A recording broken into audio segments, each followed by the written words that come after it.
우리가 이 세상을 살아갈 때 정말 힘들고 어려운 때를 만납니다.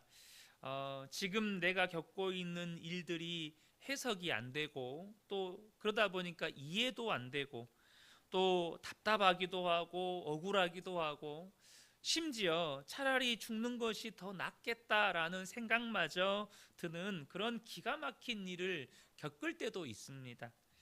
그러나 여러분, 저와 여러분이 제가 계속해서 이 주제를 가지고 이렇게 말씀을 나눌 때 반복해서 지금 나누는 내용 중에 하나는 우리가 하나님 나라에 대한 믿음의 눈이 분명하게 열리게 되면 우리의 삶에 있었던, 우리의 입술과 우리의 마음에 있었던 원망이나 불평이나 혹은 답답함이나 억울함이나 심지어 마음의 고통까지도 여러분 사라지게 된다는 것입니다. 그래서 여러분, 하나님 나라에 대한 믿음의 눈이 열리는 것은 성도의 삶의 구원과도 같은 것입니다. 단순히 우리가 예수 믿고 구원받았다라는 문제를 뛰어넘어서 여러분, 예수 믿고 구원받았는데 인간관계의 갈등의 문제가 해결이 안 돼요. 상처의 문제가 해결이 안 되고 억울함의 문제가 해결이 안 되고 혹은 어떤 원한이나 분노의 문제가 해결이 안 돼요. 그 말은 정말 우리 안에 진짜 하나님 나라에 대한 믿음의 눈이 아직 뜨이지 않았다는 것입니다. 그것과 비교할 수 없는 하나님 나라에 대한 믿음의 눈이 열리지 않다 보니까 상처의 문제가 됐든 누군가를 용서하지 못하는 문제가 됐든 혹은 인간관계의 갈등의 문제가 됐든 그 문제를 벗어나지를 못하는 거예요. 오늘 1절의 말씀을 보면 주의 장막과 성산이라는 단어가 나옵니다. 1절을 한번 보겠습니다. 여호와여, 주의 장막에 머무를 자 누구오며 주의 성산에 사는 자 누구오니이까. 여러분, 여기서 주의 장막과 성산은 문자적으로는 예루살렘 성전을 말하는 것입니다. 그러니까 예루살렘 성전에 들어가서 하나님께 제사를 드릴 수 있는 자격이 있는 자가 누구냐라는 질문이에요. 실제로 예루살렘 성전에는요, 제가 얼마 전에도 그 역대기 말씀을 가지고, 역대상 말씀이었죠, 새벽에 은혜를 나눌 때 그 레위인들을 다윗이 각 성전을 섬기는 역할들을 이렇게 조직한 부분에 대해서 나누었었는데, 이 레위인들 중에 성전 문지기로 이렇게 섬기는 자들을 세워두었습니다. 이 성전 문지기들의 역할은 뭐냐면 이 성전에 하나님 앞에 제사 드릴 자격이 안 되는 사람들은 거기서 이렇게 막는 겁니다. 그리고 성전에서 제사 드릴 수 있는 자격이 있는 사람들이 들어와서 제사를 드리더라도 그곳에서 이렇게 질서 유지를 하는 역할들을 이 성전 문지기가 했었어요. 그리고 이 말은 무슨 말이냐면 아무나 하나님의 성전에 들어갈 수 없다는 뜻입니다. 다시 말하면 그것은 단순히 예루살렘 성전에만 해당하는 내용이 아니고요. 이 말은요, 영적으로 보면 아무나 하나님 앞에 혹은 하나님 나라에 들어갈 수 없다는 의미이기도 합니다. 그러니까 하나님 앞에 나아갈 수 있는 자격이 있는 사람이 따로 있다는 거예요. 그래서 1절은 단순히 문자적으로만 보면 예루살렘 성전에 들어가서 제사 드릴 수 있는 자격이 있는 사람이 누구냐라는 의미이기도 하지만 이것이 함축하고 있는 영적인 의미는 하나님 나라에 들어갈 수 있는 사람이 누구입니까? 라는 의미를 담고 있는 거예요.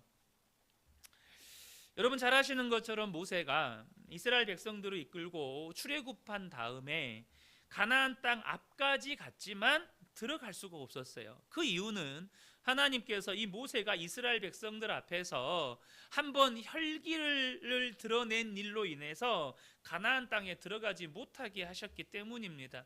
여러분, 모세의 평생의 소원 뭐죠? 가나안 땅 들어가는 거. 그것을 위해서 모세가 40년을 고생했잖아요.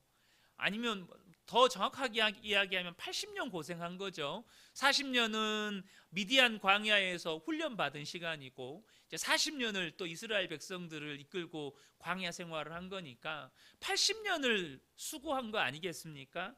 그런데 하나님께서 못 들어가게 하신 거예요. 그래서 모세가 하나님께 가나안 땅에 들어가게 해달라고 얼마나 간절히 간청했는지 몰라요. 그런데 하나님께서 냉정하게 거절하셨습니다. 신명기 3장 26절을 보면 내 말을 듣지 아니하시고 내게 이르기를 그만해도 족하니 이 일로 다시 내게 말하지 말라. 다시는 꺼내지도 말라는 거예요. 이 기도 하지 말라는 거예요. 하나님이. 어떻게 하나님이 이렇게 냉정하실 수가 있습니까? 모세가 아무리 잘못했다 하더라도 그게 꼭 모세만의 잘못도 아니고 이스라엘 백성들이 하도 원망불평하니까 모세가 그걸 못 참고 이렇게 툭 튀어나온 거잖아요. 그래서 사람이 뭐 실수로 한번 화낼 수도 있는 거 아니겠습니까? 또 들어가서 보기만 한다고 무슨 큰 문제가 있겠습니까? 그러니 80년을 수고한 모세의 마음 가운데 하나님께서 이 요청을 거절하셨을 때 얼마나 상처가 되겠느냐는 거예요. 그런데 여러분, 지금 모세는 어디에 있습니까? 천국에 있겠죠. 하나님 나라에 있습니다. 근데 여러분이 지금 천국에 있는 모세에게 한번 이제 인터뷰를 한다고 한번 생각을 해보세요. 인터뷰를 한다고 생각해 보시고 모세에게 이런 질문을 하는 겁니다. 모세, 당신은 그때 그렇게 하나님이 가나안 땅 너 못 들어가, 또 기도까지 했는데 다시는 기도도 하지 마, 이랬을 때 어떤 생각이 드셨냐고, 얼마나 하나님께 이렇게 서운하셨냐고, 그 마음의 상처를 지금은 어떻게 다스리고 계시냐고. 그리고 하나님을 매일 볼 텐데 매일마다 하나님 얼굴 보면 그때가 생각나서 속이 상하지 않냐고. 여러분, 이런 질문들을 한다고 한번 생각을 해보세요. 이런 인터뷰 내용으로.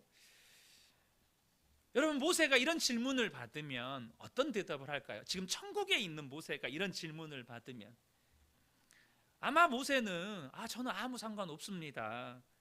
천국에 왔는데 가나안 땅에 들어가고 못 들어가고가 무슨 상관이 있습니까?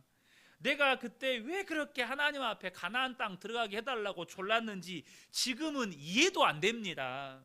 제가 만약에 가나안 땅에 들어갔으면 아마 여호수아에게는 무지하게 부담되고 또 이스라엘 백성들의 믿음에는 무지하게 방해도 됐을 것이고 하나님께도 하나님 내가 괜히 들어왔네요 아마 그랬을 텐데, 하나님의 결정은 언제나 옳았습니다. 여러분, 그렇게 대답하지 않을까요? 아마 우리 성도님들 가운데 하나님 도대체 나에게 왜 이러십니까? 그런 질문을 하고 계시는 분들도 계실지 모르겠습니다. 그런데 여러분, 저와 여러분이 정말로 하나님의 나라를 바라보는 믿음의 눈이 열리게 되면 지금 모세가 천국에 있다는 가정하에서 이런 인터뷰를 했을 때 모세가 이런 답변을 할 거라고 우리가 예상을 하잖아요. 마찬가지로 여러분, 저와 여러분의 입에서도 주님은 언제나 옳습니다. 주님은 언제나 완전하십니다. 여러분, 이 대답, 이 고백이 흘러나오게 된다는 것입니다. 어느 청년이 담당 목사님에게 상담을 요청하는 메일을 보냈어요. 목사님, 저는 눈물 날 만큼 이루고 싶은 꿈이 있는데 하나님이 제 꿈과 목표를 기뻐하지 않으시면 어떻게 하나라는 두려움이 있습니다. 왠지 제가 성공을 바라는 기도를 하면 제 기도를 하나님이 기뻐하지 않을 것 같아서 답답하고 눈물도 나고 낙심도 됩니다. 먼저 그의 나라와 그의 의를 구하라는 말씀이 저에게는 너무 부담스럽습니다.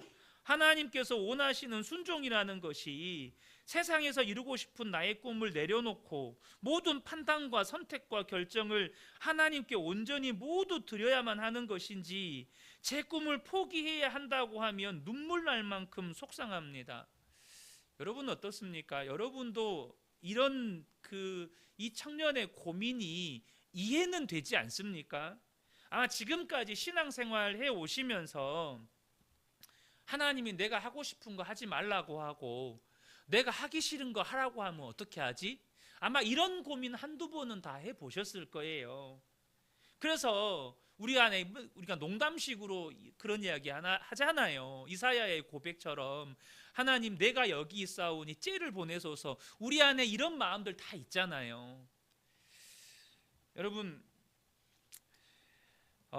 아마도 이런 고민들을 다 한때는 해보셨을 텐데, 만약 이 청년이 하나님의 나라를 실제로 봤다면 이런 고민할까요? 하나님의 나라를 실제로 봤다면 아마 이 청년은 이런 고민하지 않을 겁니다.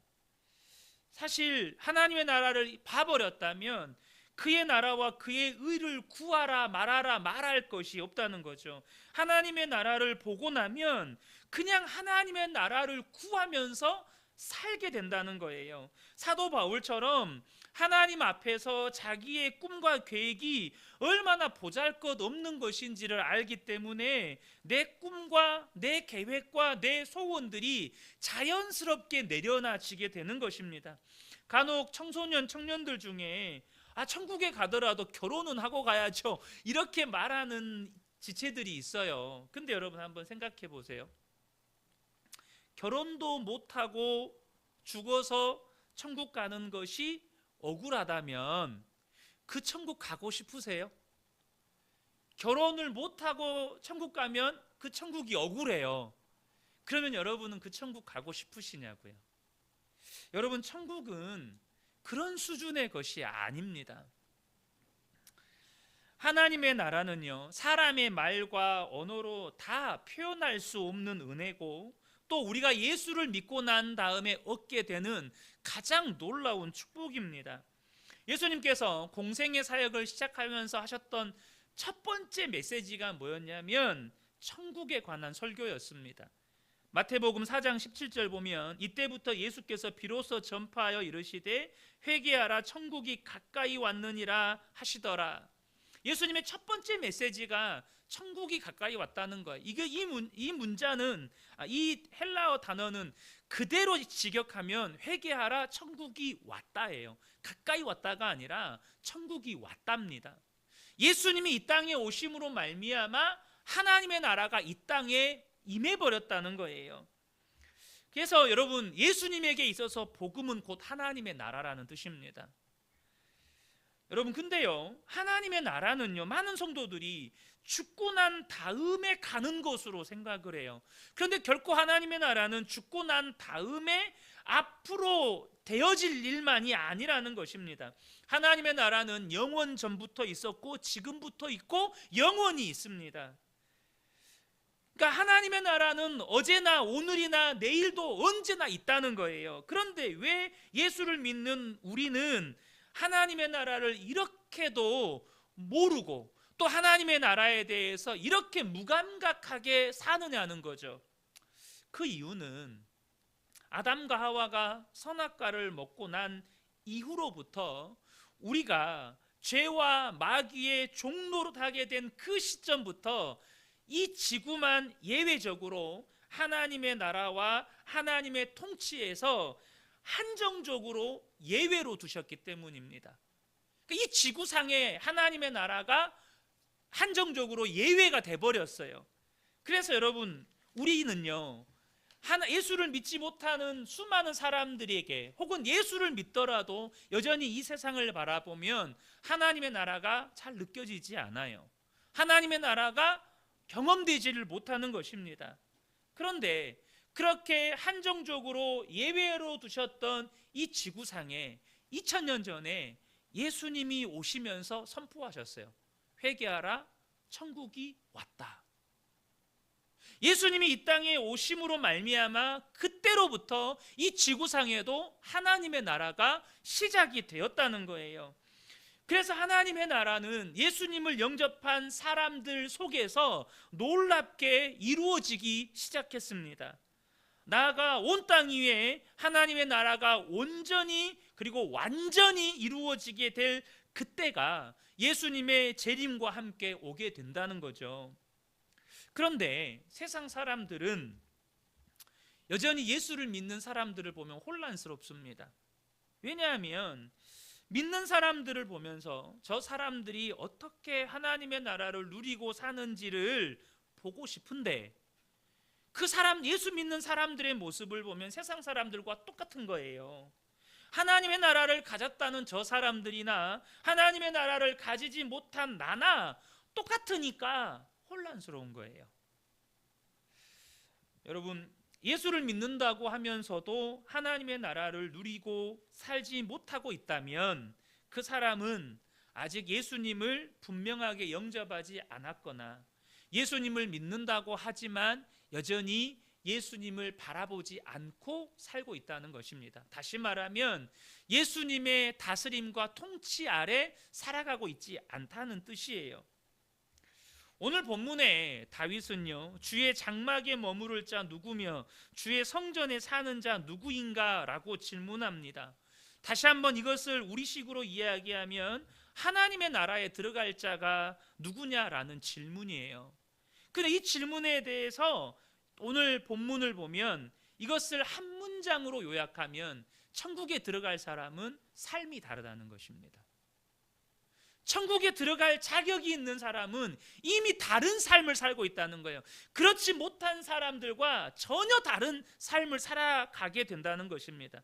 다윗의 고백을 4가지로 요약할 수 있어요. 첫 번째는 뭐냐면 정말로 천국에 들어갈 자격이 있는 사람의 삶은 정직하다는 것입니다.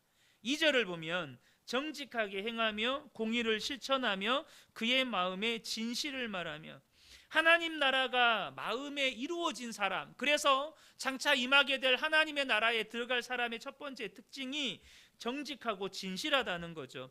여러분, 성령님은 정직한 영이십니다. 결코 거짓이 없으십니다. 반대로 마귀는 거짓의 아비라고 성경이 말씀합니다.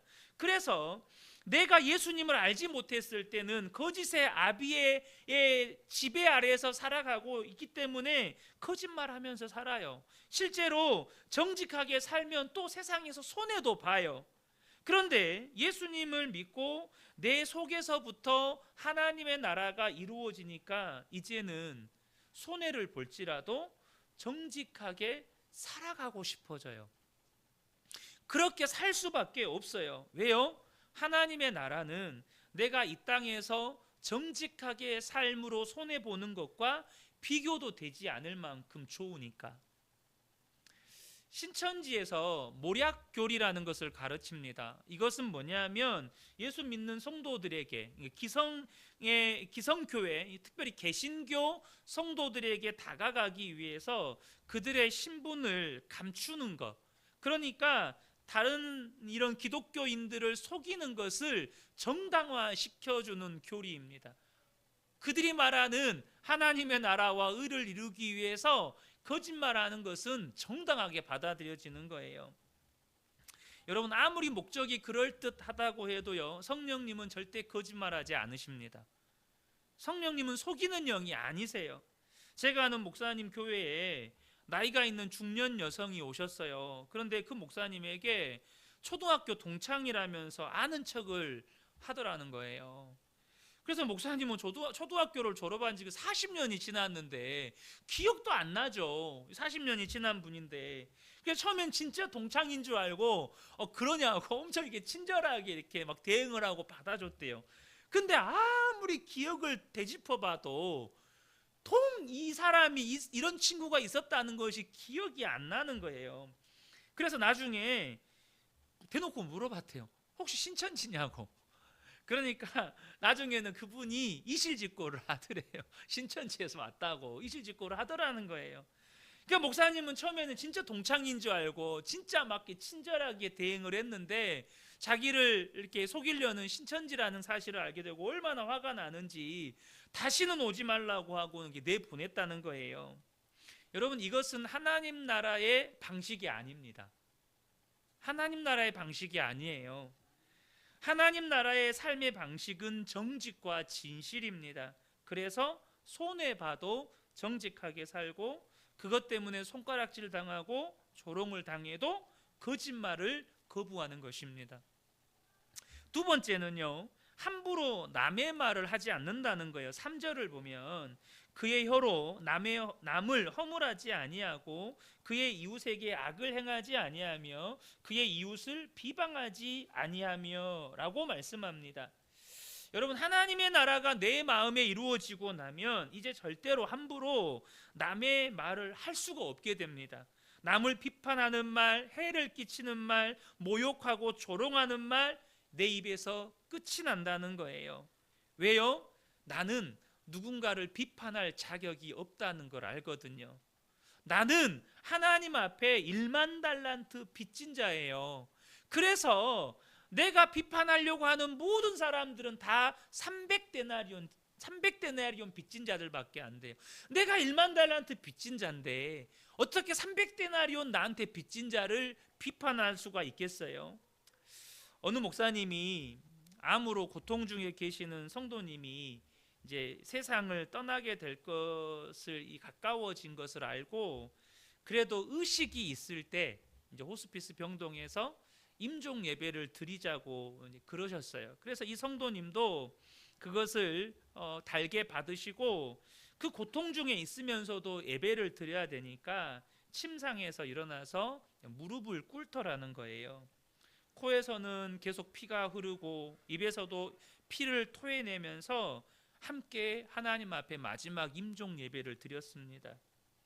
목사님이 질문하셨어요. 예수님의 십자가 보혈이 성도님의 모든 죄를 씻어주시고 깨끗하게 하신다는 것을 믿습니까? 예수님이 천국으로 인도해 주실 것을 믿으며 천국으로 갈 확신이 있습니까? 그러자 이 성도님이 죄 많은 나를 용서해 주시고 받아주시고 하나님의 아들 삼아 주셔서 감사합니다. 그렇게 피를 토하면서도 그 고백을 하시더라는 거예요. 그리고 가족을 향해서 유언하고 친구들을 향해서도 유언하고 또 그러면서 한결같이 사랑해줘서 고맙다, 감사하다. 그리고 있는 옆에 있는 큰아들을 향해서 네 결혼식 때 내가 멋지게 가려고 했는데 그러면서 말을 잇지 못하고 함께 다 우는 거예요. 그래서 그 임종 예배장이 눈물바다가 되었다는 거죠. 여러분은 여러분이 임종을 맞으실 때 사랑하는 가족들이나 주변의 성도들이나 친구들에게 무슨 말을 하실 것 같습니까? 여러분, 사람이 말이 달라집니다. 왜 임종을 맞을 때 말이 달라질까요? 하나님이 아주 가까이에 있기 때문입니다. 이제 곧 하나님을 뵈야 되거든요. 그렇지 않겠습니까? 이제 곧 하나님 앞에 서야 됩니다. 그런데 거기서 원망하고 불평하고 너 그때 왜 그랬냐? 어떻게 사람이 그럴 수 있냐? 그렇게 못하는 겁니다. 여러분, 하나님의 나라를 실제로 누리고 살면 말이 달라지게 됩니다. 그것이 사람들에게 충격을 주는 거죠. 초대교회 성도들은 예수 믿는 것 때문에 돌에 맞아 죽고 칼에 맞아 죽고 톱에 썰려서 죽고 사자에게 뜯겨 죽었습니다. 그러면서도 전도했습니다. 예수 믿으라고 이렇게 말하면서 전도도 했지만 그렇게 핍박을 받으면서 그렇게 말할 수 없는 고통 중에도 찬송하고 감사하고 자기를 핍박하는 자들을 용서하고 사랑함으로 전도를 했다는 거예요. 그러니까 핍박하는 자들이 칼로 찌르면서 상으로 찌르면서 매로 치면서 짐승 그 사자 굴에 집어넣으면서도 그 초대교회 성도들을 보면서 두려움을 느꼈다는 거예요. 저들이 믿는 하나님은 정말 살아계시는 것 같다. 저들이 믿는 하나님은 로마 사람들이 믿는 이 로마의 신들과는 전혀 다른 것 같다. 그러니까 그들이 핍박하는 자들이 예수 믿는 성도들, 하나님 나라를 누리는 성도들을 보면서 두려움을 느꼈다는 거예요. 그러니까 어떻게 돼요? 결국에는 로마 황제까지도 기독교를 인정하게 되는 거예요. 여러분, 내가 지금 불평하고 원망하고 다투고 누군가를 비난하고 불화하고 있다면 억울해서 그런 게 아닙니다. 뭐 때문일까요? 내 안에 이미 임해 있는 하나님의 나라를 온전히 누리고 있지 못하기 때문입니다. 내 안에 지금 내가 지금 원망이 있고 비난이 있고 불평이 있고 원통함이 있다는 건 지금 내가 뭔가 손해받고 뭔가 내가 상처를 받았고 내가 뭔가 억울하다는 거잖아요. 그것이 하나님 나라보다 크다는 거예요. 그것이 하나님 나라보다 더 크게 느껴지는 거예요. 그러니까 그냥 원망의 말이나 원통한 말이나 분노의 말이나 이런 것들이 막 튀어나오는 것입니다. 그런데 내가 정말로 하나님 나라에 대한 믿음의 눈이 열리면 다른 사람들에 대해서 함부로 악하게 말할 수가 없다는 거죠. 세 번째는 뭐냐면 모든 일을 하나님을 경외함으로 하게 된다는 것입니다. 4절을 보면 그의 눈은 망령된 자를 멸시하며 여호와를 두려워하는 자들을 존대하며 그의 마음에 서원한 것은 해로울지라도 변하지 아니하며, 그러니까 내게 맡겨준 어떤 일도 하나님을 경외함으로 하게 된다는 거예요. 하나님을 알고 하나님의 나라가 내 마음에 이루어지면 하나님의 마음을 아프게 하는 일을 하지 않게 됩니다. 하나님을 경외하는 사람을 가까이 하게 되고 하나님을 함부로 하는 사람은 멀리 하게 됩니다.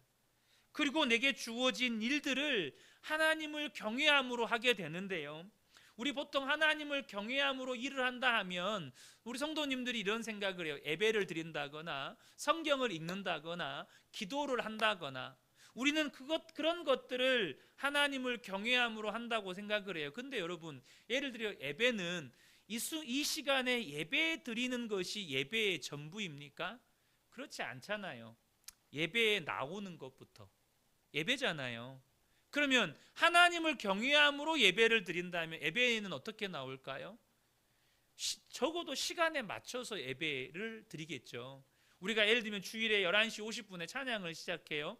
그러면 그 전에 하나님 앞에 마음을 준비해서 일찍 나와서 내 마음을 준비하면서 예배를 드리겠죠. 그렇지 않겠습니까? 또 내 일상의 삶에서 하나님을 경외함으로 일을 하면 얼렁뚱땅 대충 일할 수 있겠습니까? 절대 그렇게 못하죠. 예배가 끝났어요. 집으로 돌아갑니다. 집으로 돌아갈 때 내가 시간이 널널해서 교통신호를 지키는 게 아니에요. 하나님을 경외하니까 교통신호를 지키는 거예요. 사람을 친절하게 대하는 것도 그 사람이 나보다 사회적으로 높은 지위에 있기 때문이 아니라 하나님을 경외하기 때문입니다. 그래서 저는 꼭 어려서부터 저희 아이들이 하는 말이 있거든요. 제가 톨게이트를 항상 지나가면 항상 그 톨게이트에서 하시는 직원분 계시잖아요. 항상 인사를 해요. 들어갈 때 인사하고 돈 다 내고 끝날 때도 수고하세요 하고 인사하고 나오고. 그러니까 아이들 속에는 항상 제가 무슨 주유소 직원이 됐든지 혹은 어디 가서 누구를 대하든지 항상 인사하는 게 아이들의 기억 속에는 그냥 새겨져 있어요. 그 사람이 나보다 나이가 어리건, 저도 주유원을 해봤거든요. 근데 주유원을 할 때 정말로 그 처음부터 그냥 반말 하시는 분들도 계세요. 그냥 보자마자 야 하시는 분도 계시고. 근데 저는 그렇게 인사를 해요. 그러면 아이들이 어렸을 때는 아빠는 왜 저 사람이 더 어린데 인사해요? 이렇게 물어보기도 해요. 근데 다른 게 아니에요. 모든 일을 하나님을 경외함으로 하는 거죠. 마지막으로 네 번째는요, 돈에 대한 욕심이 없어진다는 것입니다. 5절을 보면 이자를 받으려고 돈을 꾸어주지 아니하며 뇌물을 받고 무지한 자를 해하지 아니하는 자이니 이런 일을 행하는 자는 영원히 흔들리지 아니하리이다 라고 말씀합니다. 마음에 하나님의 나라가 이루어진 가장 확실한 증거는 예수님이 돈보다 좋아진다는 것입니다. 여러분, 여리고성에 삭개오를 주님이 만나 주셨습니다. 삭개오도 주님을 만나고 싶었습니다. 삭개오가 어떤 사람입니까? 한마디로 이야기하면 돈에 환장한 사람입니다. 돈에 환장한 사람이에요. 근데 그가 예수님을 만났습니다. 그러니까 어떻게 바뀌었습니까? 내가 남의 것을 빼앗은 일이 있으면 내 갑절이나 갚고 내 재산의 절반은 가난한 사람들에게 나눠주겠습니다. 이것이 삭개오의 고백이었습니다. 그래서 예수님이 뭐라고 말씀하십니까? 오늘 이 집에 구원이 임했다라고 말씀하십니다. 그러니까 예수님을 만난 사람에게서 나타나는 한결같은 특징이 뭐냐면 돈보다 예수님이 좋아진다는 것입니다. 전에는 돈이 우상이었죠. 그러나 지금은 돈에 연연하지 않습니다. 그렇다고 돈을 함부로 하지도 않지만 절대로 돈을 섬기면서 살지 않습니다. 빌립보서 3장 7절 8절 말씀에 그러나 무엇이든지 내게 유익하던 것을 내가 그리스도를 위하여 다 해로 여길 뿐더러 또한 모든 것을 해로 여김은 내 주 그리스도 예수를 아는 지식이 가장 고상하기 때문이라. 내가 그를 위하여 모든 것을 잃어버리고 배설물로 여김은 그리스도를 얻고라고 말씀합니다. 사도 바울이 이렇게 고백할 수 있었던 가장 핵심적인 이유는 하나님 나라를 봤기 때문입니다. 셋째 하늘에 이끌려서 그 하나님 나라의 영광을 보고 왔기 때문이에요. 그러니까 이전에 내게 유익하던 재물이 됐든 사회적인 지위가 됐든 세상의 성공이 됐든 이제는 배설물처럼 여겨져 버린 거예요. 여러분, 한국 사람이 한국에서만 한국 사람입니까? 여러분, 해외 나가보세요. 해외 나가서도 한국 사람입니다. 여러분, 해외 나가서 며칠만 지나면 라면이 그리워지고 김치가 그리워지고 여러분, 한국이 그리워지는 게 한국 사람입니다. 여러분, 우리가 예수 믿고 하나님 나라 백성이 되었으면 천국 가야만 하나님 나라 백성이 아니고 이 땅에서 살아도 천국 백성인 겁니다. 이 땅에 살아도 하나님 나라 백성인 거예요. 많은 분들이 착각하는 것이요, 사람이 죽을 때가 되면 변할 거라는 생각을 해요. 그래서 농담식으로 사람이 좀 변하면 죽을 때가 됐는가 보다 이런 말씀들 하시잖아요. 여러분, 사람은 절대 죽을 때가 돼서 변하는 게 아닙니다. 성경에 죽을 때가 되면 사람이 변한다 이런 말씀이 없어요. 그럼 사람이 언제 변합니까? 예수를 믿어야 거듭나는 것입니다.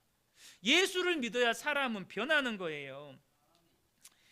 예수님을 믿으면 하나님 나라 백성의 삶을 살게 되는 것입니다. 그리고 하나님 나라 가서도 그렇게 사는 거예요. 여러분, 저와 여러분이 천국 가면 전혀 새로운 삶의 방식으로 살 거라고 생각하시면 안 돼요. 이 땅에서 살았던 삶의 모습 그대로 천국에 가서도 삽니다. 천국 간다고 갑자기 내 성품이 예수님 닮고 천국 가서 갑자기 내 삶이 완전히 뒤바뀌어 가지고 그렇지 않아요. 이 땅에서 우리는 변화되는 것입니다. 이 땅에서 변화되는 거예요. 죽어서 변화되는 게 아닙니다. 그래서 내가 예수를 믿음에도 불구하고 내가 이 땅에서 하나님 나라의 백성으로 살고 있지 못하다면 앞서도 말씀드렸던 것처럼 두 가지 중에 하나예요. 예수님을 영접하지 않았든지 예수님을 믿음에도 불구하고 예수님을 바라보며 살지 않든지 둘 중에 하나라는 것입니다. 그 말은 예수님이 실제로 내 마음의 주님이 아니라는 뜻이에요. 오영필이라는 기자분이 계시는데 이분이 탈북 과정을 다큐멘터리로 제작하기 위해서 중국에 갔다가 공안에 잡혀서 감옥에 갇히게 됩니다. 탈북자를 도왔다는 죄명으로 2번 이렇게 감옥에 들어가게 되는데 자그마치 600일이 넘는 기간 동안 중국 감옥에 이렇게 수감 생활을 하게 됩니다. 처음에 감옥에 들어갔을 때 갑자기 중국에서 그것도 감옥 생활을 한다는 것이 너무나도 당황스럽고 혼란스러워서 하나님, 제가 나쁜 일을 한 것도 아닌데 왜 내게 이런 일이 일어납니까? 왜 이러십니까? 이렇게 하나님 앞에 질문하면서 빨리 나가게 해달라고 때로는 하나님께 원망도 하고 몸부림도 치고 그렇게 고통스러워하면서 시간들을 보냈다는 거예요. 그렇게 얼마가 지나서 감옥에서 할 일이 없으니까 그날 일기를 쓰기 시작했대요. 무료하잖아요. 그렇게 일기를 쓰면서 깨닫게 된 것이 있었다는 것입니다. 자기는 끊임없이 하나님께 내보내달라고만 기도했는데 그 감옥 안에서 하나님의 임재하심과 하나님의 나라가 이루어지는 것을 경험하게 되었다는 거예요. 하루도 같이 있고 싶지 않던 중국 죄수들이 보이기 시작했습니다. 그래서 그들을 위해서 기도하기 시작했고 그들을 사랑하게 되었고 그곳에서 일하시는 하나님을 보게 됩니다. 북한에서 온 사람을 만나서 그 사람과 형제 관계를 맺었습니다. 자기는 형님이 되고 그 북한 분은 동생이 되고, 이분은 아버지가 한국전쟁 때 북한에서 내려오신 분인데 어렸을 때 아버지가 왜 그렇게 술을 드시면서 한탄하시고 비통해 하시는지 이해도 안 되고 그런 아버지 모습이 너무 싫었대요. 그런데 자신이 가족과 떨어져서 이렇게 감옥에 갇히는 이런 상황을 맞이하게 되니까 돌아가신 그 아버지가 이해가 되더라는 거예요. 왜 아버지가 그렇게 한탄하시면서 비통해 하셨는지가 이해가 되더라는 거예요. 아버지는 이미 돌아가셨지만 그 감옥 안에서 돌아가신 아버지를 이해하게 되고 아버지와 화해하게 되었다는 것입니다. 이분이 전혀 예상하지 못했던 상황에서 하나님을 경험하면서 그 감옥 안에서 하나님의 나라가 이루어지는 것을 경험하게 됩니다. 그분의 고백입니다. 말씀이 나와 함께하는 이상 이곳은 감옥이 아니다. 말씀이 곧 하나님이므로 나는 하나님과 함께하는 것이다. 하나님이 나와 함께하시는데 내가 무엇을 두려워하며 무엇을 더 구하겠는가? 이제 이곳을 나가는 순간까지 오직 하나님께 집중하리라. 말씀에 집중하리라. 나에게 주시고자 하는 그분의 음성을 말씀을 통해 들으리라. 이분의 감옥 안에서의 고백과 결단입니다. 우리 각자의 형편은 너무 다양합니다. 그러나 여러분 꼭 기억하셔야 합니다. 아무리 저와 여러분의 형편이 어렵고 힘들어도 예수님을 영접하신 게 분명하다면 여러분 안에는 하나님의 나라가 이미 임했다는 사실입니다. 그러므로 저와 여러분이요, 이 하나님 이미 임한 하나님의 나라를 삶의 현장에서 누리셔야 합니다. 그럼 여러분 그 하나님을 누리려, 이 하나님의 나라를 누리려면 어떻게 해야 하는 것입니까? 먼저는 여러분 믿음으로 선포하세요. 하나님의 나라가 임했다는 것은 예수님이 나의 왕이시라는 겁니다. 예수님이 나의 주님이시라는 겁니다. 그것을 여러분의 삶의 현장 속에서 믿음으로 선포하세요. 예수님이 나의 왕이십니다. 예수님이 나의 주님이십니다. 그런데 내가 지금 누구를 원망하겠습니까? 내가 누구에게 불평하겠습니까? 내가 어찌 낙심하겠습니까? 주님이 나의 왕이신데, 주님이 나를 다스리시는데 내가 어찌 낙심하겠습니까? 그렇게 여러분 믿음으로 선포할 때 주님이 반드시 그 하나님의 나라를 실제적으로 누리게 하십니다. 이전에는 이해하지 못했던 나의 삶의 일들이 해석이 되고, 전혀 감사가 안 나왔는데 어느 순간부터 감사가 나오고, 전혀 기쁨이 없었는데 내 마음에 이해가 안 되는 기쁨이 내 마음을 사로잡고, 나도 모르게 주님께 막 찬양이 나오고, 그런 저와 여러분을 보면서 가족들은 엄마가 변했네, 아빠가 변했네, 이 고백이 흘러나오고, 직장 사람들이 여러분을 볼 때 왜 이렇게 얼굴빛이 좋아? 뭐 좋은 일이 있어? 이런 고백이 나오고, 여러분 그렇게 하나님의 나라를 누려가는 것입니다. 이 밤에 함께 예배한 우리 모든 성도님들의 삶에 이미 임한 하나님의 나라를 온전히 누리시는 은혜가 있으시기를 예수님의 이름으로 축복합니다. 아멘.